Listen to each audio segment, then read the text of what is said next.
Certains hommes se considèrent comme les architectes de leur propre univers.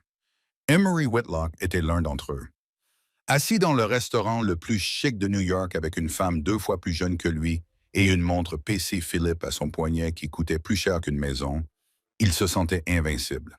Il avait tout: un empire technologique, une petite amie trophée, le respect de ses pairs. Il avait troqué son ancienne vie contre une vie meilleure. Son ex-femme Charlotte n'était plus qu'un chapitre oublié, une note de bas de page dans son ascension fulgurante. Mais que se passe-t-il lorsque le passé ne refait pas seulement surface, mais revient vêtu d'une robe sur mesure, rayonnant d'une confiance qu'il n'avait jamais vue et au bras du seul homme qu'Emery n'avait jamais pu surpasser? Ce soir-là, ce n'était pas seulement un dîner. C'était un règlement de compte et la facture lui coûterait bien plus que de l'argent. La ville de New York scintillait sous une galaxie tentaculaire d'étoiles capturées, vues depuis le 60e étage. De ce point de vue privilégié, à l'intérieur du Level Door, lieu sacré et feutré, le monde ressemblait à un décor minutieusement conçu, et Emery Whitlock en était le maître incontesté. Le tintement du cristal était une symphonie dédiée à son succès. Le murmure des conversations, un hymne respectueux au pouvoir réuni dans cette pièce. Chaque détail était parfait, soigneusement choisi pour refléter son image, impeccable, puissant et astronomiquement cher. À travers la nappe blanche amidonnée, Tiffany Monroe lui adressait un sourire aussi éclatant et parfait que le collier de diamants qu'il lui avait offert cet après-midi-là. Elle était l'accessoire parfait pour cette vie. Jeune, incroyablement belle, avec une ignorance délicieuse des mécanismes brutaux du monde qu'Emery trouvait à la fois rafraîchissante et rassurante. Elle voyait l'Empire, pas les corps enterrés dans ses fondations. N'est-ce pas divin, Emery? Elle respira profondément, balayant du regard la salle opulente. J'ai vu dans Vogue que même le premier ministre espagnol n'avait pas pu obtenir de réservation ici la semaine dernière. Emery s'autorisa un petit sourire satisfait. Il n'avait probablement pas appelé la bonne personne. Il but d'une gorgée de Château Margaux, un millésime qui coûtait 4 000 $ la bouteille. Ce vin était un investissement, une expérience que Tiffany qualifierait de délicieuse, mais dont elle ne pouvait pas comprendre la véritable valeur. Tout comme lui, il avait bâti son entreprise Nexus Innovations à partir d'une start-up dans un garage pour en faire un géant mondial de la technologie. Il avait surpassé, devancé et surpassé tous ses concurrents. Il était un requin dans un monde de petits poissons et il avait les cicatrices et les milliards pour le prouver. Cette vie, ce restaurant, cette femme étaient son butin de guerre. La guerre qui lui avait coûté son mariage. La pensée de Charlotte surgit, sans y être invité, comme un fantôme à son festin. Il la repoussa instantanément. Charlotte Reed, son ex-femme, une femme qui représentait l'image de sa vie d'avant. Sensible, calme, intelligente d'une manière plus académique que pratique. Elle avait été là, dans le garage, à souder des circuits imprimés jusqu'à en avoir les doigts à vif. Elle avait cru en lui quand personne d'autre ne le faisait. Mais à mesure que son ambition grandissait, elle était devenue un boulet. Elle parlait d'éthique, d'équilibre entre vie professionnelle et vie privée, de passer du temps ensemble. Des notions désuètes qui n'avaient pas leur place dans la stratosphère qu'il était déterminé à atteindre. Le divorce avait été clinique. C'est le mot qu'il avait utilisé. Il avait été généreux, bien sûr. Il lui avait donné la maison de banlieue qu'ils avaient autrefois appelée leur foyer, un portefeuille d'actions qui lui garantissait de ne plus jamais avoir à travailler, et une somme forfaitaire que ses avocats avaient qualifiée d'exorbitante. En substance, il l'avait payée pour qu'elle disparaisse de sa vie, pour qu'elle s'efface dans une obscurité confortable et banale. Il l'imaginait maintenant probablement animer un club de lecture, peut-être suivre des cours de poterie, une vie tranquille pour une femme tranquille. C'était pour le mieux. C'était une femme faite pour la banlieue, pas pour le 60e étage. Tu as entendu ce que j'ai dit? La voix de Tiffany, aiguë et légèrement agacée, interrompit ses pensées. Désolé, chérie, j'étais perdu dans mes pensées. Je disais que Candice avait acheté le nouveau sac Hermès Birkin en crocodile. J'en veux absolument un. La couleur taupe est à tomber. Nous passerons à la boutique demain. Il prononça ces mots automatiquement, sans se soucier du prix. C'était une simple transaction qu'il fournissait. Elle lui offrait le luxe, l'adoration et la beauté. Un arrangement bien plus simple que son mariage ne l'avait jamais été. Il se pencha en arrière, faisant tourner le vin rouge profond dans son verre, l'image même du contentement. Il avait réussi à effacer le passé. Il avait amélioré sa vie de toutes les manières imaginables. Charlotte n'était plus qu'un souvenir, un sacrifice nécessaire sur l'autel de son ambition. Il balaya la pièce du regard, tel un roi inspectant sa cour. Le maire était dans un coin, un magnat de la banque dans un autre. C'était un rassemblement d'aigles, et il était perché au-dessus de tous. Son regard se posait de table en table, avec une désinvolture possessive. Puis il s'arrêta. Le monde sembla basculer sur son axe. Le faible bourdonnement du restaurant se transforma en un rugissement assourdissant dans ses oreilles. Son souffle se bloqua dans sa gorge, et le vin à 4 000 $ eut soudain le goût de cendre. De l'autre côté de la vaste salle à manger, assise à une table isolée dans un coin avec la meilleure vue sur la ville, se trouvait Charlotte. C'était elle, mais ce n'était pas elle. Les cheveux bruns ternes dont il se souvenait avaient disparu, remplacés par une coupe sophistiquée avec des reflets miel chaud qui encadraient son visage. Les chemisiers sobres et les jupes pratiques avaient disparu, remplacés par une robe bleu nuit simple, mais d'une élégance ravageuse qui lui allait à ravir, exprimant une confiance tranquille plutôt qu'une séduction ostensible. Elle ne portait pas beaucoup de bijoux, juste une paire de boucles d'oreilles en diamants discrètes qui reflétaient la lumière lorsqu'elle riait. Et c'est son rire qui l'a vraiment stupéfié. Ce n'était pas le petit rire poli et réservé dont il se souvenait. C'était un rire sincère, la tête renversée en arrière, plein d'une joie et d'une légèreté qu'il n'avait pas vue chez elle depuis plus de 10 ans. Puis il a vu l'homme qui l'accompagnait. Ce n'était pas un comptable fat d'âge mûr avec lequel elle s'était installée. L'homme assis en face d'elle, dont toute l'attention était tournée vers elle, était Vincent Beaumont. Le Vincent Beaumont, PDG de Beaumont Holdings, un titan de l'industrie dont la fortune familiale remontait à plusieurs générations. Un homme avec lequel Nexus Innovation essayait de s'associer depuis 1 an, un homme avec lequel Emery lui-même n'avait pas réussi à obtenir de rendez-vous à 3 reprises. Vincent Beaumont, une légende dans le monde de la finance internationale, était penché en avant, suspendu aux lèvres de Charlotte, le visage empreint d'une admiration pure et sincère. Et tandis qu'Emery observait la scène, figé dans un état d'incrédulité, Vincent tendait la main par-dessus la table et prit délicatement celle de Charlotte. La Patek Philippe au poignet d'Emery lui sembla soudain aussi lourde qu'un poids de plomb. Son mécanisme complexe, merveille de l'ingénierie suisse, semblait se moquer du chaos et des ratés de sa propre horloge interne. Le temps s'était arrêté. Il fixait son esprit, luttant pour comprendre la scène, pour intégrer ce tableau impossible dans le récit ordonné et cohérent qu'il avait construit pour sa vie. Charlotte, la femme qu'il avait rejetée comme une relique de son passé, n'était pas dans un cours de poterie. Elle était ici, à Le Wilder, plus rayonnante et vivante qu'il ne l'avait jamais vue. Et elle tenait la main de Vincent Beaumont. « Emery, ça va? On dirait que tu as vu un fantôme », dit Tiffany d'une voix qui vint brusquement interrompre son chaos intérieur. Elle suivit son regard à travers la pièce. « Oh, wow, cette robe est magnifique. Qui est-ce? » Emery ne répondit pas. Un nœud froid, inconnu et profondément désagréable se formait dans son estomac. Ce n'était pas seulement de la jalousie. C'était un profond sentiment de déracinement. Comme si une loi fondamentale de son univers venait d'être réfutée. C'était lui qui avait gravi les échelons. C'était elle qui était censée avoir disparu. Le scénario avait été écrit par lui. Cela ne faisait pas partie du scénario. Il essaya de trouver des défauts. Sa robe était élégante, certes, mais peut-être trop simple. Sa coiffure était chic, mais était-elle trop sophistiquée? Mais les critiques moururent avant même de pouvoir se former. Elle était radieuse. Elle dégageait une sérénité, une assurance qui était tout à fait nouvelle. La Charlotte qu'il connaissait était souvent en proie à une anxiété silencieuse, conséquence de sa vie avec un homme dont l'ambition était un train fou. Cette femme était parfaitement calme, parfaitement centrée, même lorsqu'elle riait avec l'un des hommes les plus puissants du pays. « Tu la connais? » Tiffany laissa transparaître une lueur d'inquiétude dans ses yeux. « Elle est jolie pour quelqu'un de son âge. C'est mon ex-femme. » Emery parvint à prononcer ces mots, qui lui semblaient étrangers et métalliques dans sa bouche.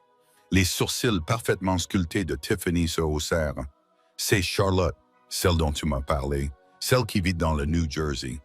Je pensais qu'elle y vivait toujours. » Il marmonna, les yeux toujours rivés sur le couple. Il regarda un sommelier, un homme qui s'était approché de la table d'Emery avec un air de révérence presque divine. s'incliner pratiquement devant Vincent et Charlotte. Vincent lui fit signe de verser plus de vin sans jamais quitter Charlotte des yeux. Ils étaient dans leur propre monde, une bulle d'intimité et d'amusement partagé qui semblait impénétrable. De quoi parlait-il?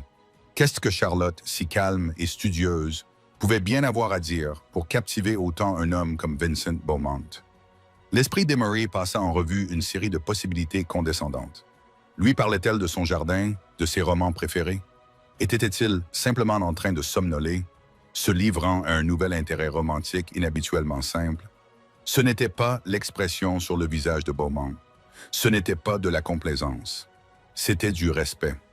Un serveur arriva avec leurs entrées, une délicate tour de foie gras poêlée pour lui, un plateau d'huîtres brillantes pour Tiffany. La vue de la nourriture lui retourna l'estomac. « Tu ne manges pas ?» demanda Tiffany d'une voix déjà raffinée, en sirotant une huître. « C'est divin. »« Tu n'as pas faim ?» demanda-t-il d'une voix sèche.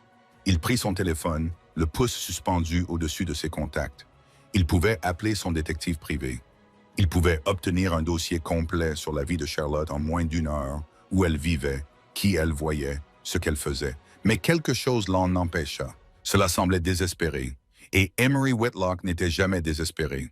Au lieu de cela, il essaya de rester calme pour reprendre le contrôle de la situation, du moins dans son esprit. Il était Emery Whitlock. Il faisait la une des journaux. Elle n'était qu'une note de boss de bas. C'était un coup de chance, une anomalie statistique, un rendez-vous chanceux. Peut-être avait-elle remporté une vente aux enchères caritatives, un dîner avec un PDG. Oui, ça devait être ça. C'était la seule explication qui avait du sens, la seule qui permettait à son monde de rester en place. Il but une grande gorgée de vin, mais le liquide coûteux ne parvint pas à apaiser le feu qui brûlait dans ses entrailles. Il tenta de reporter son attention sur Tiffany, qui était en train de prendre un selfie avec ses huîtres. Le flash, une explosion de lumière discordante dans le restaurant sombre. « L'éclairage ici est essentiel », murmura-t-elle en tapotant son téléphone pour ajouter des filtres. Candice va être tellement jalouse. D'habitude, sa vanité l'amusait. Cela faisait partie du package, mais ce soir, cela lui semblait agaçant, insipide. Il regarda Tiffany, qui faisait la moue devant l'écran de son téléphone, puis Charlotte, qui était maintenant engagée dans une conversation intense et silencieuse avec Vincent, l'air intelligent et concentré. La comparaison fut un choc soudain et violent, comme plongé dans de l'eau glacée. Pour la première fois, il voyait Tiffany non pas comme une amélioration éclatante, mais comme une caricature pâle et unidimensionnelle. Il regarda Charlotte gesticuler avec ses mains, expliquant quelque chose avec une animation qu'il n'avait pas vue depuis des années. Vincent écoutait, acquiesçait, puis répondait, le visage profondément concentré. Ce n'était pas un rendez-vous galant. C'était une rencontre entre deux esprits. Le nœud froid dans son estomac se resserra en un point de rage pure et de sans mélange. Rage contre elle d'être là. Rage contre Beaumont d'être avec elle, mais surtout une rage terrifiante et inconnue contre lui-même, face à la prise de conscience horrifiante qu'il avait peut-être commis la plus grande erreur de toute sa vie. Il devait savoir. Il ne pouvait pas rester là à regarder. L'incertitude était un poison qui s'infiltrait dans ses veines. Il devait réaffirmer sa position, lui rappeler, ainsi qu'à lui-même, l'ordre naturel des choses. Il repoussa sa chaise dont les pieds raclèrent doucement le sol poli. « Qu'est-ce que tu fais ?» demanda Tiffany en levant les yeux de son téléphone, le visage empreint de confusion. « Je vais aller dire bonjour », répondit Emery d'une voix grave. « C'est une question de politesse. » Traverser la moquette moelleuse de Leeward Door lui donnait l'impression de franchir un gouffre. Chaque pas était un effort délibéré et calculé pour projeter une aura de confiance désinvolte qu'il était loin de ressentir. Les yeux des autres convives le suivaient, reconnaissant ce visage familier, vu sur les couvertures de magazines et dans les journaux télévisés. Il était quelqu'un. Il devait se rappeler qu'il était Emery Whitlock. À mesure qu'il s'approchait, des fragments de leur conversation lui parvenaient, des bribes qui n'avaient aucun sens. Les résultats des tests bêta étaient phénoménaux. Une augmentation de 30% de l'efficacité du traitement. Les patchs du micro-logiciel, l'efficacité du traitement du micro-logiciel. Ce n'étaient pas des sujets pour un club de lecture. Il atteignit leur table juste au moment où une vague de rire s'éteignait. Charlotte leva les yeux et son regard croisa le sien. Pendant une fraction de seconde, une lueur de l'ancienne Charlotte apparut, un soupçon de vulnérabilité, mais elle disparut aussi vite qu'elle y était apparue, remplacée par un calme et une sérénité neutre qui étaient plus déconcertants que n'importe quelle colère. « Emery, dit-elle. Sa voix était calme, régulière. Ce n'était pas une question, mais une simple constatation. « Charlotte, quelle surprise de te voir ici, dit-il en forçant un sourire qui ressemblait à une grimace. Il tourna son attention vers l'homme à côté d'elle et lui tendit la main. « Vincent, ravi de vous voir. Je ne crois pas que nous ayons été présentés officiellement. Emery Whitlock. » Vincent Beaumont se leva avec élégance. Il était plus grand qu'Emery ne l'avait imaginé, avec une présence calme et imposante qui n'avait pas besoin d'être annoncée. Il serra fermement la main d'Amy. « Monsieur Whitlock, bien sûr. Je connais votre travail chez Nexus. Enchanté. » Ses mots étaient polis, mais son regard était froid, analytique. Il ne faisait aucune différence. « J'essaie d'obtenir un rendez-vous avec votre équipe depuis des mois, » dit Emery en essayant d'adopter un ton amical et désinvolte. Je ne savais pas qu'il me suffisait de demander à mon ex-femme de glisser un mot en ma faveur. C'était une plaisanterie, une pique subtile pour remettre Charlotte à sa place, celle d'une intermédiaire, d'un lien vers lui, et non d'une fin en soi. Mais la plaisanterie tomba à plat dans le silence qui régnait entre eux. Charlotte ne broncha pas. Elle but simplement une gorgée d'eau, le visage impassible. C'est Vincent qui répondit, d'une voix douce comme de la soie. Charlotte n'a pas besoin de glisser un mot en faveur de qui que ce soit. Son travail parle de lui-même et il en dit long. Le sourire forcé d'Emery vacilla. Son travail? Il regarda Charlotte, une curiosité sincère et condescendante dans les yeux. C'est merveilleux. Tu as lancé cette petite entreprise de restauration dont tu parlais toujours? Il se souvenait de ses conversations tardives, au début, quand ses propres rêves n'étaient encore que des croquis griffonnés sur une serviette en papier. Elle avait une passion pour la pâtisserie et un don pour l'organisation. Elle rêvait d'ouvrir une petite entreprise de restauration haut de gamme. Il avait trouvé cela mignon. Charlotte posa son verre avec un léger clic. « Non, Emery, je n'ai pas lancé d'entreprise de restauration. » Avant qu'il n'ait pu répondre, Vincent désigna la chaise vide à leur table. « Ne restez pas debout. Même si j'imagine que votre compagnon vous attend. » Il le dit avec une politesse parfaite, mais le message était clair. « Tu es une interruption. » Emery ignora le rejet implicite. Il resta debout, présence imposante et gênante. « Alors, c'est quoi ce travail qui en dit long? La dernière fois que j'ai eu de tes nouvelles, tu profitais de ta retraite. » La phrase était prononcée avec le même ton condescendant qu'il avait utilisé pendant leur procédure de divorce. Le souvenir de ce jour-là lui revint avec une soudaineté saisissante. Ils étaient dans le bureau stérile d'un avocat, l'air chargé d'un ressentiment tacite. Il venait de signer les derniers documents transférant les actions et réglant le règlement. « C'est plus que suffisant pour que tu vives confortablement jusqu'à la fin de tes jours, Lottie, » avait-il dit, utilisant son ancien surnom comme une arme. « Tu n'auras plus à te soucier de rien. Tu pourras voyager, te trouver un passe-temps, simplement profiter de la vie. » Il lui offrait un parachute doré pour une vie qu'elle n'était plus en mesure de gérer. Il était le visionnaire, le bâtisseur. Elle avait été son aide, mais son rôle était terminé. Il considérait le règlement non pas comme un actif commun auquel elle avait droit, mais comme une généreuse indemnité de départ pour une employée de longue date, mais finalement superflue. Il se souvenait du regard qu'elle avait eu ce jour-là. Ce n'était pas de la tristesse, pas exactement. C'était un feu étrange et silencieux qu'il n'avait jamais vu auparavant. « Ne t'inquiète pas pour moi, Emery, » avait-elle dit, d'une voix dénuée de toute émotion. « Je ne serai pas seulement à l'aise. Je m'en sortirai très bien. » Il avait pris ce là pour de la bravade, le dernier soupir d'une femme fière qui tentait de sauver un peu de dignité. Il avait même ressenti un pincement de pitié pour elle. Que ferait-elle sans lui comme fils? Quel serait le centre de son univers? En la regardant maintenant dans la lueur chaleureuse de la porte de l'Ewald, cette pitié s'était transformée en un malaise écœurant. Il s'était tellement trompé.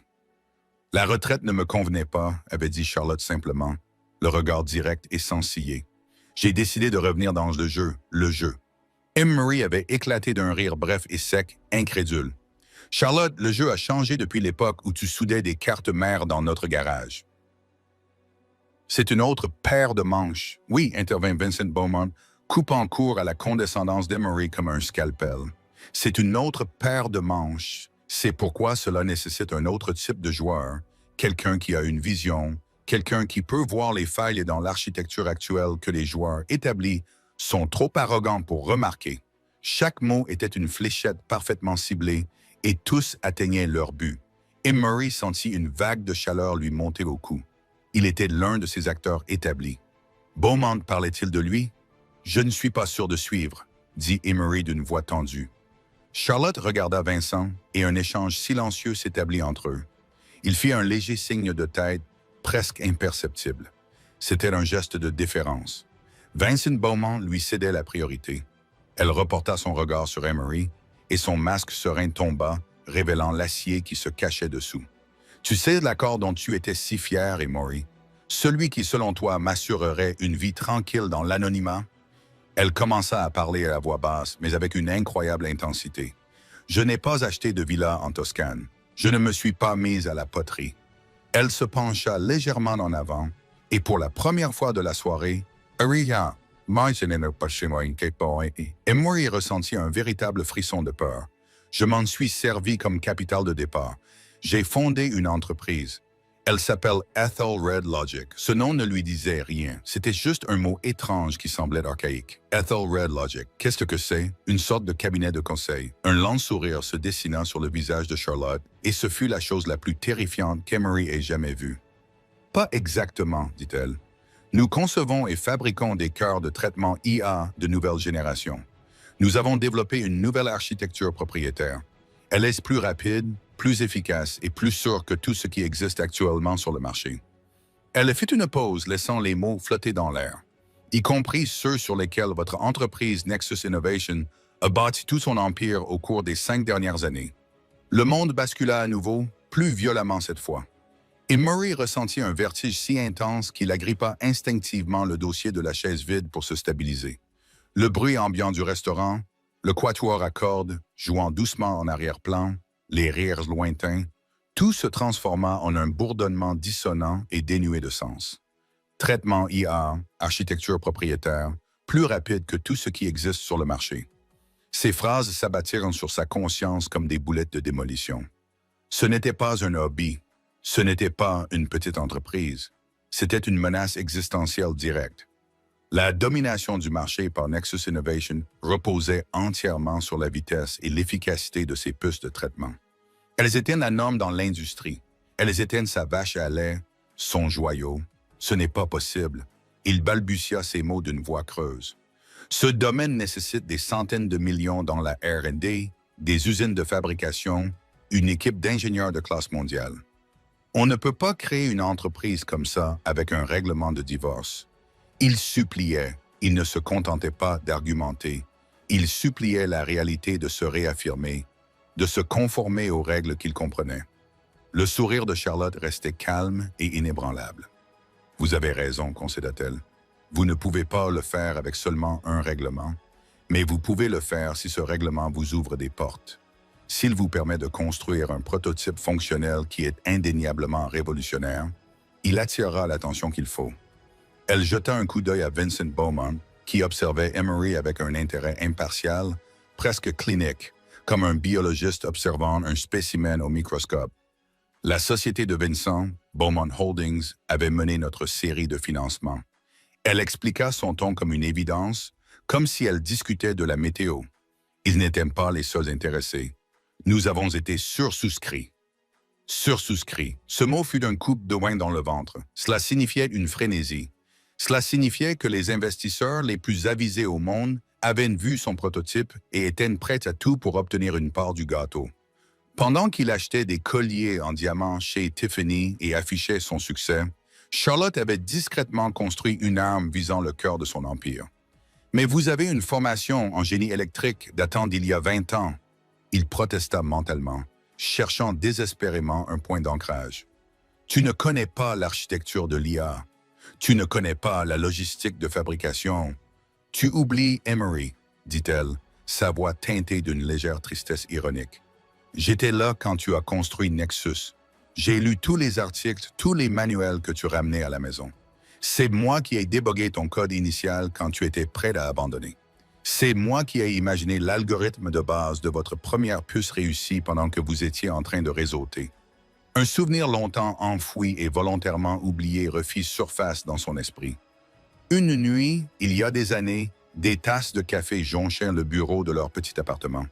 Il était dans une impasse, furieux, sur le point de fracasser son clavier. Charlotte, calme et réfléchie, avait regardé par-dessus son épaule l'écran rempli de code. Et si tu réorganisais la file d'attente du traitement parallèle à travers une boucle récursive ici, avait-elle suggéré doucement, cela pourrait réduire la latence. Il avait d'abord rejeté l'idée, puis il avait essayé par désespoir. Cela avait fonctionné. C'était la percée qui était devenue la base de leur premier brevet. Il s'était attribué tout le mérite. Il s'était dit que c'était son idée et qu'elle n'avait fait que lui servir de caisse de résonance. Je n'ai jamais cessé d'apprendre. Charlotte poursuivit, le tirant de ses souvenirs désorientants. Après le divorce, j'avais deux choses que je n'avais pas eues depuis des années. Du temps et de l'argent. Je me suis inscrite à des programmes de 3e cycle au MIT, d'abord en ligne, puis en présentiel. J'ai renoué avec d'anciens collègues, des esprits brillants qui avaient été écartés des grandes entreprises technologiques parce qu'ils étaient trop perturbateurs. Des gens que vous auriez qualifiés de difficiles. Je les appelle mon équipe de direction. Il sentit le sang se retirer de son visage. Elle n'avait pas seulement utilisé son argent. Elle avait utilisé l'intelligence même sur laquelle il s'était autrefois appuyé, puis rejeté.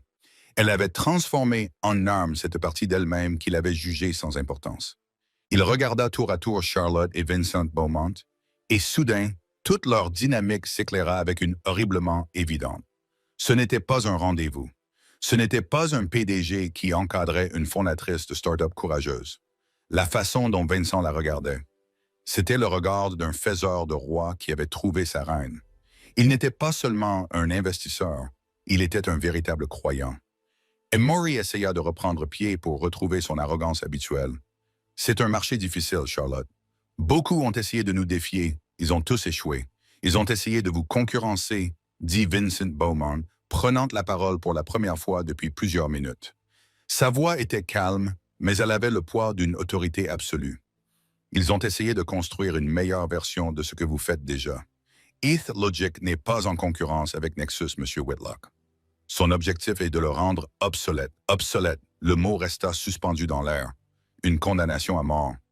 Maintenant, si vous voulez bien nous excuser, dit Vincent, son ton signalant la fin de la conversation. Nous avons des projections à discuter. Il prit son verre de vin et le leva vers Charlotte. À Eldred, dit-il, la voix remplie d'une admiration sincère. À Eldred, répondit-elle, ses yeux rencontrant les siens par-dessus le bord de son verre. Dans ce simple regard partagé, Emory vit tout, le partenariat, le respect mutuel, la vision commune.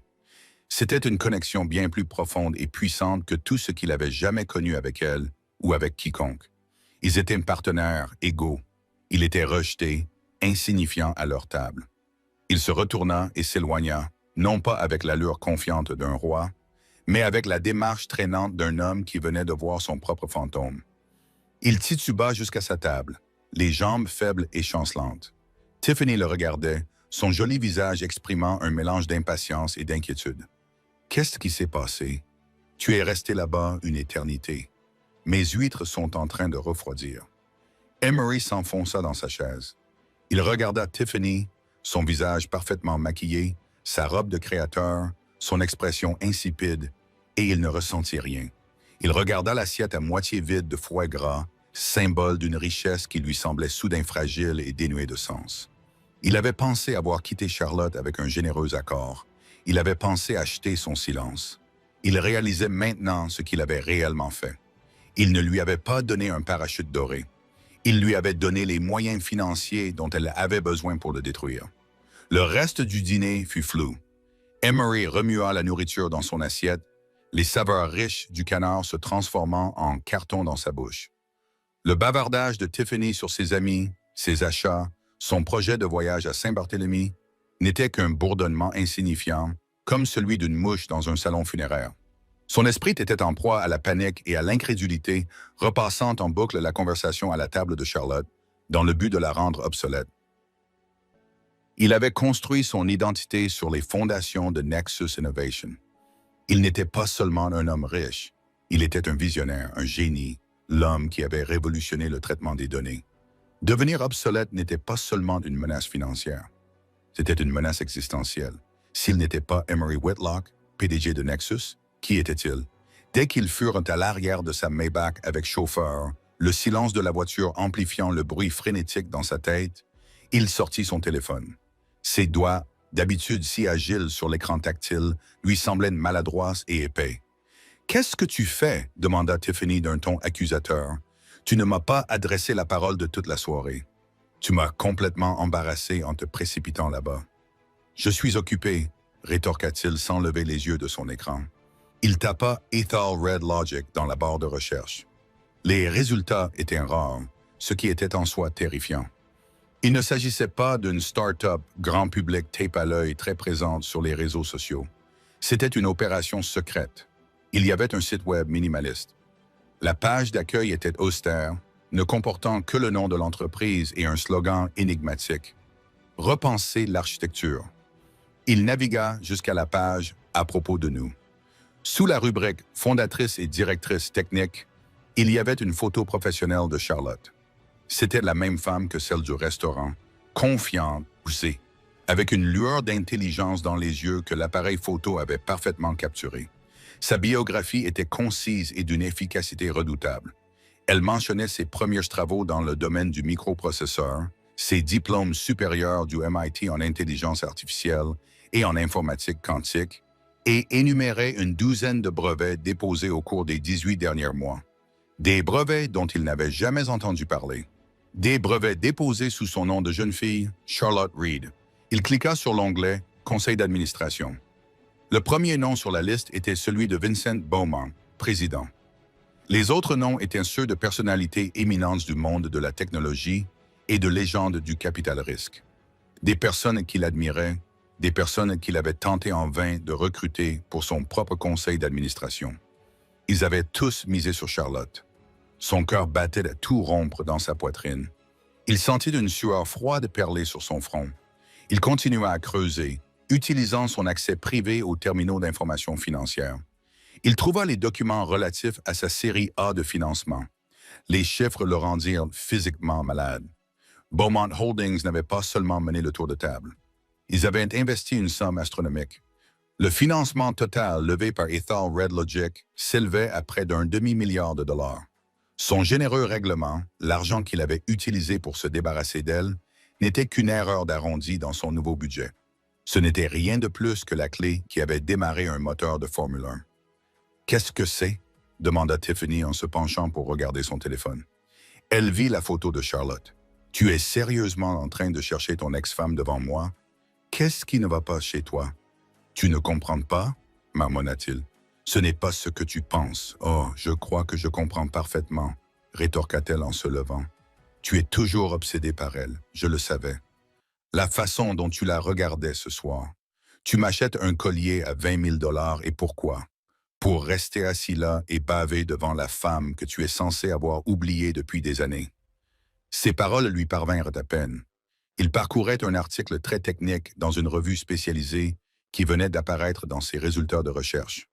Le titre était « Le paradigme 8, un bond en avant dans le traitement des réseaux neuronaux ». L'article détaillait dans un jargon très technique les bases théoriques de la nouvelle architecture de puces DeathLogic. Il décrivait un système qui ne se contentait pas d'améliorer les modèles existants, mais les modifiait fondamentalement en utilisant une approche hybride qui imitait les structures neuronales organiques. C'était brillant, c'était élégant, et si cela fonctionnait comme décrit, cela ferait passer ces puces Nexus pour des bouliers. L'auteur de l'article était le Dr. Charlotte Reed. Il se souvenait d'elle, tard dans la nuit, griffonnant des équations dans des cahiers qu'il avait pris pour des gribouillages. Il se souvenait d'elle parlant avec enthousiasme de biomimétisme et de voies neuronales, des idées qu'il avait qualifiées d'irréalistes et de non viables commercialement. Il avait écrasé sa curiosité intellectuelle sous le poids de son propre pragmatisme. Il n'avait pas seulement ignoré ses idées, il les avait activement découragées et elle les avait reprises pour construire une bombe silencieuse juste sous son trône. « Réponds-moi, Emery. » Tiffany hurla d'une voix qui lui mettait les nerfs à vif. « C'est ça? Tu es jaloux qu'elle soit avec ce vieux. Ce vieux? Emery rit d'un rire amer et brisé.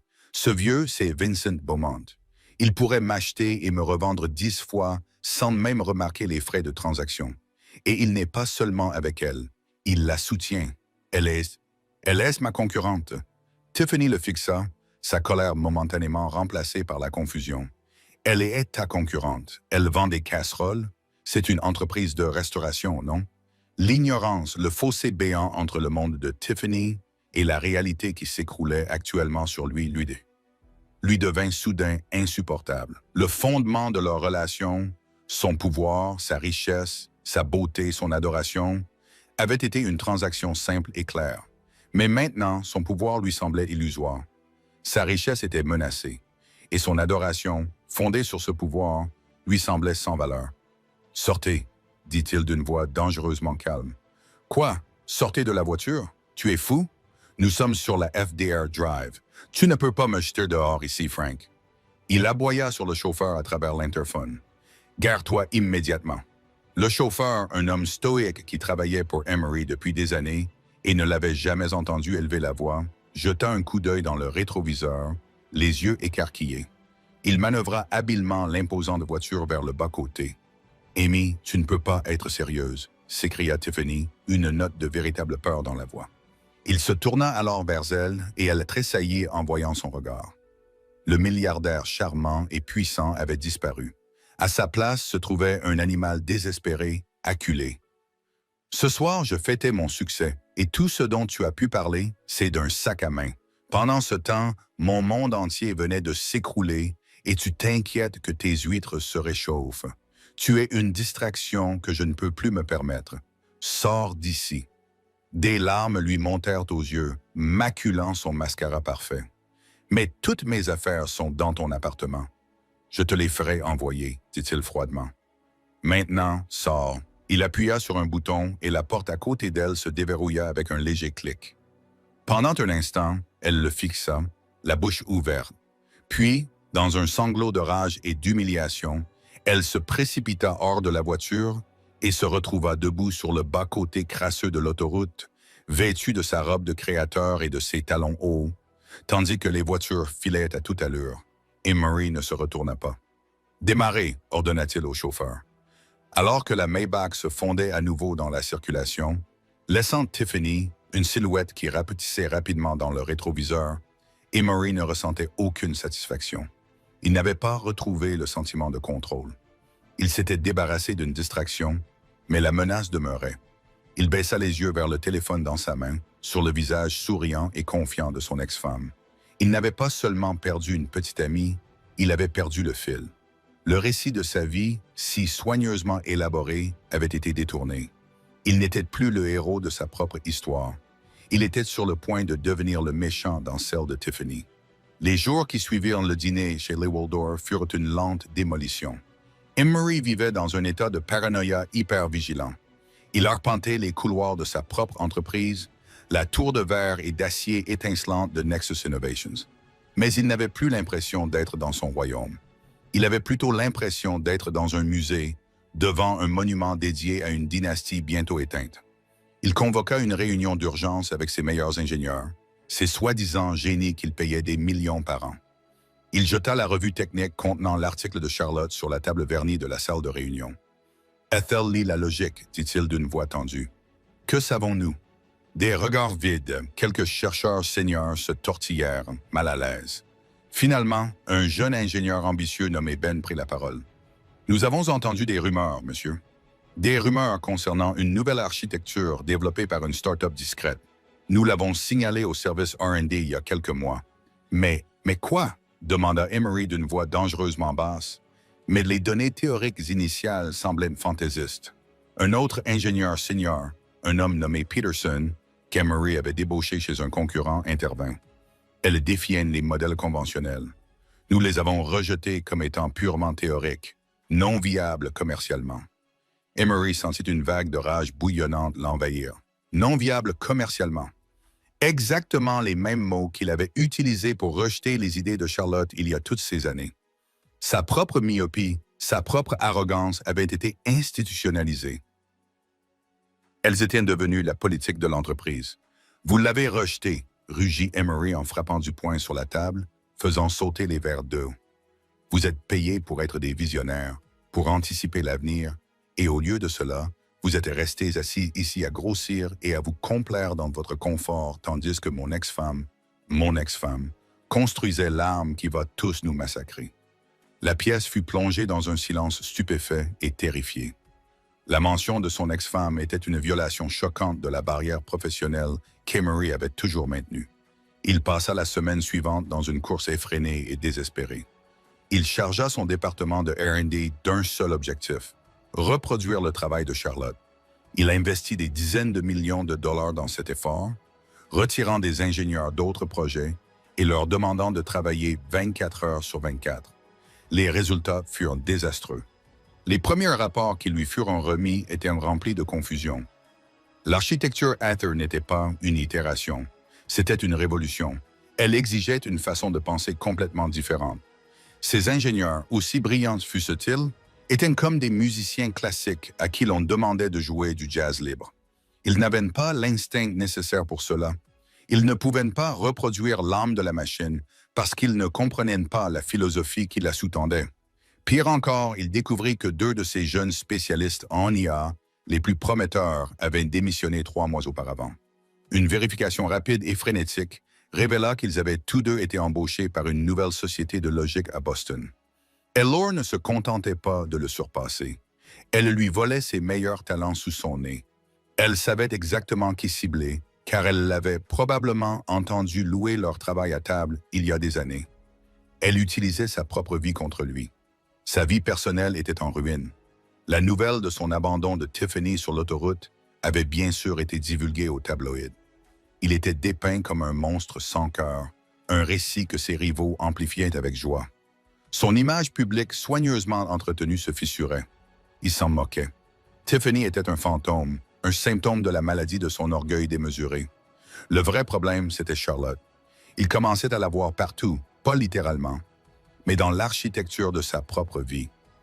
Il traversait le bureau minimaliste et ouvert de Nexus, un bureau dont elle avait esquissé le plan sur une serviette en papier, affirmant qu'il favoriserait la collaboration, un projet qu'il avait mis en œuvre des années après son départ et dont il s'était attribué le mérite.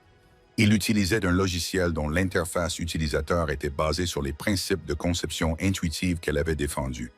Son empreinte était partout dans son succès et il ne l'avait jamais nié. Un soir, incapable de dormir, il se retrouva dans le vaste dressing de son penthouse. Il repoussa les rangées de costumes sur mesure et trouva une boîte poussiéreuse cachée au fond. À l'intérieur se trouvaient des reliques de son ancienne vie, de vieilles photos, des albums de fin d'année universitaire. Il trouva une photo de lui et Charlotte prise lors de leur remise de diplôme. Il était mince, le regard plein d'ardeur. Elle était à ses côtés, son bras enlacé dans le sien, le regardant avec une conviction et un amour si profond que cela lui faisait physiquement mal de voir. Elle ne regardait pas l'appareil photo. Elle le regardait comme s'il était la seule chose qui comptait au monde.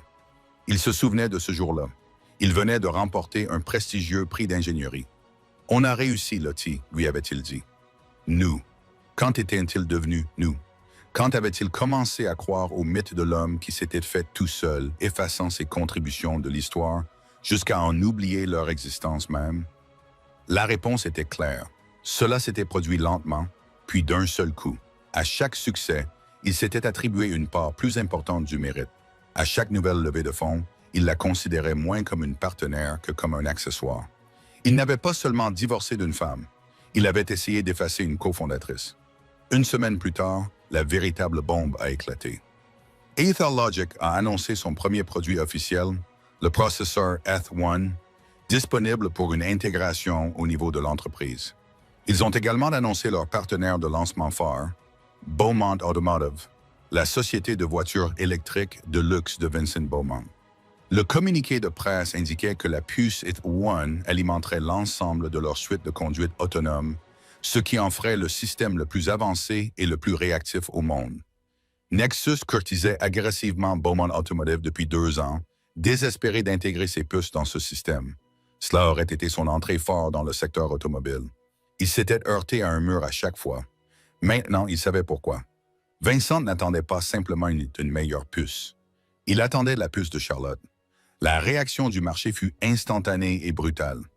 L'action Nexus Innovation chuta de 30% en une seule journée.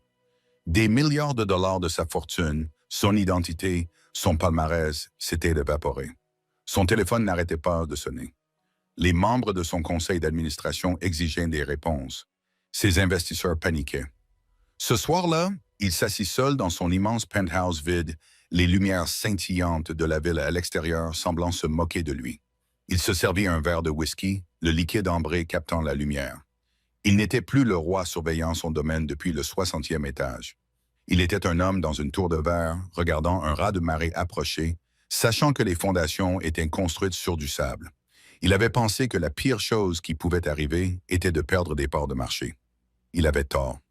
Le pire était la prise de conscience écrasante et destructrice que la femme qu'il avait jugée indigne de son avenir était désormais indéniablement l'architecte de sa chute. Et elle l'avait fait non pas par malveillance ou par vengeance, mais simplement en étant la personne brillante qu'il avait refusé de voir. 3 mois plus tard, la poussière n'était pas retombée. Elle s'était transformée en un nouveau paysage permanent. Le nom Ethel Red Logic n'était plus un murmure dans le monde de la technologie. C'était un rugissement. Leur puce n'était pas seulement un succès, c'était un changement de paradigme. Les grandes entreprises de cloud computing, les fermes de serveurs et les laboratoires de recherche en intelligence artificielle faisaient la queue, désespérés d'intégrer le cœur Ethel Red 1 dans leur système. Nexus perdait des clients et son action était en baisse constante et douloureuse. Emery était devenu un reclus. Il avait cessé de se rendre au bureau, gérant son empire en ruine depuis les confins stériles de son penthouse. Le conseil d'administration avait tenu une réunion d'urgence au cours de laquelle il avait failli exiger sa démission, mais avait finalement décidé de nommer un nouveau directeur général pour gérer les opérations quotidiennes, un coup d'État poli. Il était roi de nom, mais n'était plus qu'une figure de proue sur un navire en perdition. Il avait perdu du poids. Ses costumes coûteux pendaient sur son corps. Le feu dans ses yeux avait laissé place à un regard hanté et vide. Il passait ses journées à regarder les informations financières, chaque mention d'Arthur Rhett étant un nouveau coup de poignard, et ses nuits à regarder de vieilles photos, essayant de déterminer le moment exact où il avait commis son erreur catastrophique. Un après-midi, son assistant l'a appelé. « Monsieur, vous avez un colis. Un coursier vient de le déposer. »« Je n'attends rien, » a-t-il marmonné. « Il vient d'Ethel Red Logic, monsieur. » Et Murray a senti son sang se glacer. « Apportez-le. » Le colis était une boîte noire simple et élégante. Il n'y avait pas de notes. À l'intérieur, niché dans de la mousse sur mesure, se trouvait un seul objet. Il s'agissait d'une plaquette de silicium d'environ 27 cm de diamètre, gravée de centaines de microcircuits identiques et incroyablement complexes. Il l'a reconnue immédiatement. C'était une plaquette de production de la puce Ethel Red 1. Il l'a pris, les mains légèrement tremblantes. Elle était magnifique, une merveille de l'ingéniosité humaine. Il pouvait voir le design révolutionnaire dans les motifs, les chemins d'anéchoïque, les grappes denses de processus de type neuronal. C'était une œuvre d'art. C'était la manifestation physique du génie de Charlotte. Sous la plaquette se trouvait une petite carte de couleur crème, et elle comportait une seule phrase écrite à la main. « J'ai pensé que tu voudrais voir ce que nous avons construit. » Elle n'était pas signée, mais cela n'était pas nécessaire. La oui était un poignard. C'était le mot qu'il avait volé à leur passé commun, et elle l'utilisait maintenant pour définir son avenir indépendant. Ce n'était pas de la jubilation, ce n'était pas de la vengeance. C'était une simple déclaration de fait, dévastatrice. C'était ce qu'elle et sa nouvelle équipe avaient créé. C'était l'avenir qu'il avait rejeté. Il resta là longtemps, tenant dans ses mains le silicium froid et lisse, qui contrastait fortement avec le tumulte de son âme. Il avait passé sa vie à croire que le succès était un jeu à somme nulle, que pour qu'il s'élève, d'autres devaient tomber. Il considérait les gens comme des atouts ou des passifs, des outils à utiliser ou des obstacles à éliminer. Il avait classé sa propre femme comme un passif et, ce faisant, avait commis la plus grave erreur de jugement possible. Charlotte n'avait pas cherché à le détruire. Il comprenait maintenant que la vengeance était un motif trop insignifiant pour un esprit comme le sien. Elle avait simplement cherché à construire quelque chose de nouveau, à réaliser le potentiel qu'il avait tenté d'étouffer. Sa destruction n'était qu'un sous-produit de sa création, une conséquence fortuite de son génie enfin libéré. Il avait fait obstacle au progrès, et le progrès l'avait tout naturellement écrasé. Il se dirigea vers la fenêtre allant du sol au plafond et regarda la ville en contrebas. C'était la même vue qu'il avait depuis le Waldor, mais sa perspective avait irrévocablement changé. Il ne voyait plus un royaume à ses pieds. Il voyait un monde complexe et interconnecté qu'il avait essayé de dominer plutôt que de comprendre. Il pensait à Charlotte, non plus avec colère ou jalousie, mais avec un étrange sentiment de crainte révérentielle. Il l'imaginait dans une salle de réunion, devant un tableau blanc, esquissant des équations qui changeraient le monde. Elle était enfin dans son élément, libérée du poids de son ego. Et Vincent Beaumont, il n'était pas seulement un prétendant, c'était un partenaire qui avait vu sa valeur dès le début, qui n'avait pas besoin qu'elle soit petite pour se sentir grand. Emery regarda la plaquette rouge étale dans sa main, puis revint vers la ville. Son empire s'effondrait. Sa fortune avait diminué. Sa réputation était en lambeaux. Il avait perdu tout ce qu'il considérait comme important. Et à ce moment de perte absolue, une pensée étrange, terrifiante, mais libératrice lui vint à l'esprit. Il avait passé 2 décennies à bâtir Nexus Innovations. C'était l'œuvre de sa vie. Aujourd'hui, elle était en train de s'effondrer. Mais la technologie qu'elle renfermait, les idées fondamentales, avaient toujours été le fruit d'un effort collectif. Il avait le choix. Il pouvait se battre, s'accrocher aux débris de sa fierté et sombrer dans les flammes, ou il pouvait enfin reconnaître la vérité. Il s'est dirigé vers son bureau, a posé délicatement la plaquette et a ouvert son ordinateur portable. Il a commencé à taper, non pas à ses avocats ou à son conseil d'administration, mais un email à la seule personne qui pourrait comprendre. Il ne savait pas si elle le lirait, mais il devait l'écrire. C'était un message qu'il aurait dû envoyer il y a 20 ans. Il commençait par 3 mots simples. Tu avais raison. L'histoire d'Emery Whitlock nous rappelle avec force que la véritable valeur d'une personne ne peut jamais être mesurée par l'argent ou le statut social. Il pensait avoir rejeté quelque chose de simple, pour finalement découvrir qu'il avait jeté le plan même de son avenir. Il regarda son ex-femme Charlotte et vit le passé, tandis qu'elle était occupée à construire un nouveau monde qu'il ne pouvait même pas comprendre. C'est une histoire d'arrogance, de karma et du pouvoir silencieux et imparable d'un esprit brillant qui a finalement obtenu la liberté de s'épanouir. Ce qu'il a perdu, ce n'est pas seulement son entreprise ou sa fortune, il a perdu la chance de faire partie de quelque chose de vraiment révolutionnaire. Tout cela parce que son ego l'empêchait de voir le génie assis juste à côté de lui. Selon vous, s'agissait-il de karma? Ou était-ce simplement le résultat inévitable d'avoir sous-estimé quelqu'un de manière aussi profonde? Faites-nous part de vos réflexions dans les commentaires ci-dessous. Si cette histoire d'ambition et de conséquences vous a ému, n'hésitez pas à cliquer sur le bouton «J'aime», à partager cette vidéo avec quelqu'un qui aime les histoires de vengeance épique et, surtout, à vous abonner à notre chaîne pour découvrir d'autres drames tirés de la vie réelle qui vous feront réfléchir. Merci de votre attention. Blablabla. Il est là mon ah oui! Regardez là, il y a un petit souci là. Non, c'est là, c'est de l'autre côté qu'il y a un petit souci.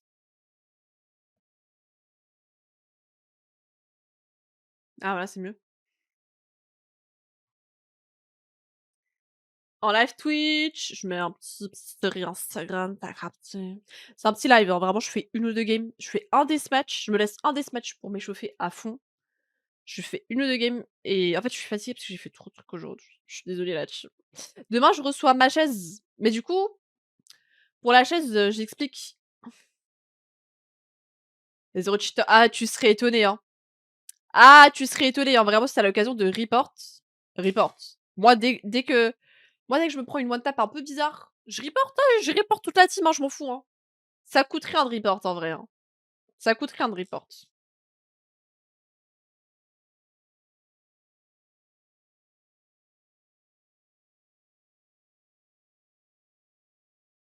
En live Twitch. Moi je report et des fois j'ai eu des retours derrière et puis voilà. Beaucoup de hâte et du coup pour la chaise, en fait, la chaise de mon coloc, elle s'est cassée. Genre littéralement là, le poignet là, vous voyez pas? Tu sais, la coudoir, il s'est enlevé, littéralement. Et je me dis: «Oh, mais ça tombe bien et tout». Puis je reçois une chaise de chez Razer. Du coup, on a commandé une autre chaise chez Razer qu'on a payée avec notre argent, quoi. Du coup, la chaise que je vais recevoir, qu'on a payée, je vais la garder pour moi, parce qu'elle est grise et j'ai toujours voulu une chaise grise. Je vous ai dit: «Ah, ils ont plus en gris et tout, ils ont que en noir». Comme ça, elle est grise et la noire qu'on va recevoir, je vais la donner à mon coloc. Mais on va je pense qu'on va peut-être faire un unboxing des 2. Je pense, ça peut être bien. Demain, je fais l'unboxing de la première et dans une semaine, il y a l'autre chaise qui arrive. Le modèle au-dessus, genre. Parce que la grise, c'est modèle en dessous. Ils avaient pas la grise en modèle au-dessus. Ça ah Nomade, Nomade, ça se voit que tu passes pas beaucoup sur live toi, hein. Parce que les 20 secondes de délai, elles sont là depuis, perpète, hein. Elles sont là depuis ta l'époque, depuis ta l'époque. Hem, Moi je me prends une one tap bizarre, je report, hein. Je report toute la team. Je report toute la team. Je report toute la team moi, hein. Et la one tap, je me prends une one tap à travers la smoke, je report toute la team. Et j'ai toujours fait ça, hein. Il y a des gens qui font le ramadan. D'ailleurs, ramadan Moubarak la team. Et bon carême, bon ramadan, bon carême. Et je crois que c'est le nouvel an chinois. Bonne nouvelle année, chinoise. Un peu en retard, je crois que c'était un peu longtemps, mais j'ai vu ça passer. Bah, bon ramadan à eux, tu veux que je te dise quoi? Fête, hein, fête. Oui, dommage, faut passer plus souvent, hein. Tu passes pas. Tu passes pas chez moi. Tu fais quoi dans la vie, là?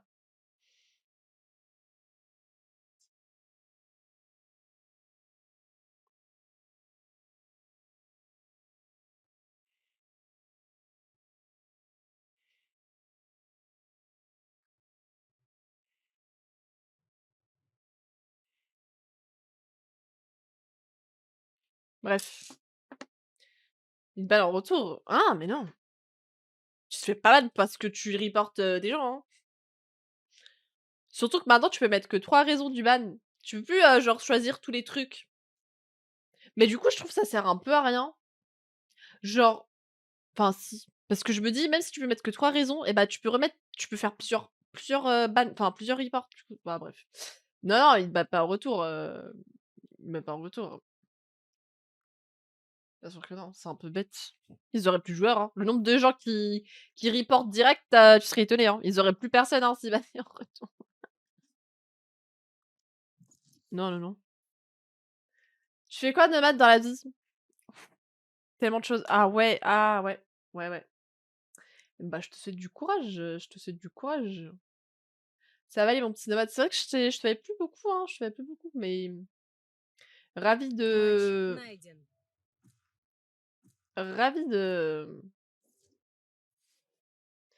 ça va le son du jeu? En vrai, ça va le son. Je commence à m'habituer, genre. Je commence à m'habituer et j'ai fait des bonnes games en plus hier avec le casque. Bon, je fais un deathmatch, je fais une ranked, si je gagne, j'en fais une autre, si je perds, je Бой m'arrête. насмерть. On fait ça? Приготовьтесь. Si je gagne, je relance, si je perds, je m'arrête.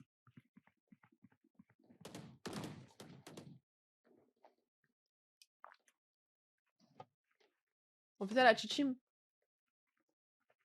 Ah, il y avait un gars d'ailleurs hier aujourd'hui, j'étais sortie pour faire les courses parce que j'ai besoin de manger. Il y a un gars dans sa voiture, il avait Scorpions. Il avait une chanson de musique de Scorpions en genre mode à fond et tout. Genre en mode waouh, pour une fois que c'est pas des gens qui mettent Jul, je sais pas quoi.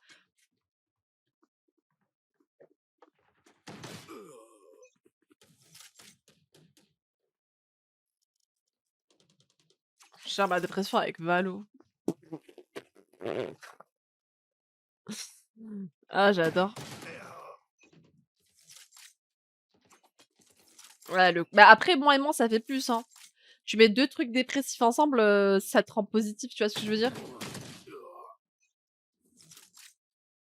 Je joue Minecraft. J'ai un serveur Minecraft, sur, ah mais je me j'ai un serveur Minecraft, sur le serveur du coup.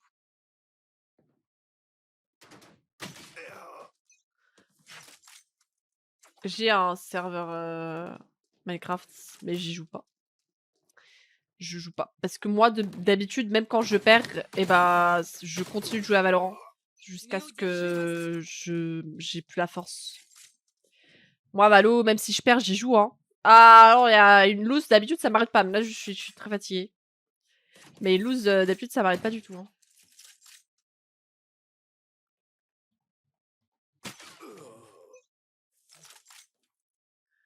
Je suis pas focus. Est-ce que ça se voit que je suis pas du tout focus dans ma game ou pas? Ah, c'est compliqué, hein.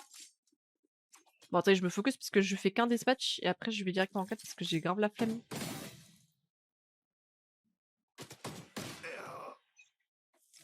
Comment vous allez? Vous avez fait quoi aujourd'hui? Demain, je fais unboxing de la chaise. Du coup, le live va être bah, quand j'aurai la chaise. Du coup, je sais pas à quelle heure. On va essayer. On va pas spray. Mais il y avait un gars à gauche. Le but de ce dispatch, c'est de spray le moins possible. Que des one tap. Tu vois, lui par exemple, il spray et ça marche pas. Non, mais que des one tap, tu vois. Enfin, on essaye, tu vois. Tu vois, on essaye. Il faut un peu. Je suis trop statique, tu vois. Je suis trop statique sur les mouvements. Pour sortir du gold, et bah regarde mon gameplay et fais tout l'inverse. Parce que moi je suis boostée de base, je mérite silver. Je sais même pas qu'est-ce que je fous en ascendant, tu vois. Tu fais tout l'inverse de moi et je pense que tu peux sortir du gold. Coucou le grand tyran, hello, comment tu vas? J'entends un gars là, avec mon super casque Razer, j'entends.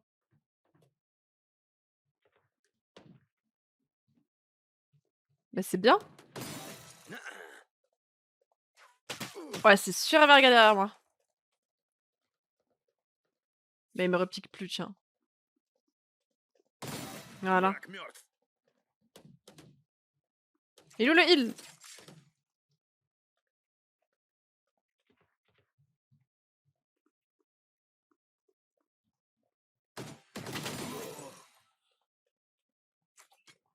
On va essayer de mettre que des one tap là. Hein. Ah! Pas du tout le one tap ça. C'est pas du tout le one tap. Bientôt pro, ah ouais. Vous me voyez, est-ce que vous me voyez sur une team professionnelle, genre team e-sport et tout? Est-ce que vous me voyez? Non, en vrai, j'ai trop la pression. En fait, quand quelqu'un me regarde, je peux pas. Genre, quand je sais qu'il y a un public qui me regarde, je suis comme ça. Enfin, quand c'est vous, tu vois, je suis, ça va, tu vois. Mais quand c'est en mode des vrais gens ou dans une compétition ou quoi, je suis trop stressée en fait. Je sais pas gérer mon stress. Je pense compétition e-sport pour moi. Même si bien sûr j'ai le niveau radiant évidemment, hein, j'ai le niveau radiant bien sûr, mais je sais pas gérer mon stress. C'est fluide. Vous trouvez que mon stream il est fluide? Godrixie. Bah là ça va en vrai. Enfin, ça va. Peut-être parce que je me suis habituée, je sais pas. Mais genre ça va, ça va. Je veux pas dire que c'est parfait, parfait. Mais encore une fois, c'est peut-être moi qui a mal fait les réglages. I don't know. Mais du coup, ils me renvoient un casque PC. Ils me renvoient un casque PC, ils ont dit. Parce que ils ont dit qu'en fait, ça ne change rien. Il y a juste les câbles qui changent. Mais je vois que, tu vois, dans mon casque, c'est écrit chat, game et tout ça. Il y a PS en mode PlayStation, tu vois. Et du coup, ça change, je pense que ça change quelque chose. Du coup, je vais tester le casque PC. Si ça me le fait, c'est que je pense que c'est peut-être normal. C'est peut-être comme ça que le son est censé être. Je vous dis, c'est peut-être parce que j'ai jamais eu de son normal et là, j'ai un bon son et je suis pas habituée, tu vois. C'est peut-être ça aussi. Et je ferai sûrement gagner celui-là, je pense. Je ferai un giveaway où je le donnerai et je conseillerais aux gens de l'utiliser sur PlayStation, du coup. Après, il marche sur PC, hein. Mais je pense que le mieux, c'est vraiment de l'utiliser sur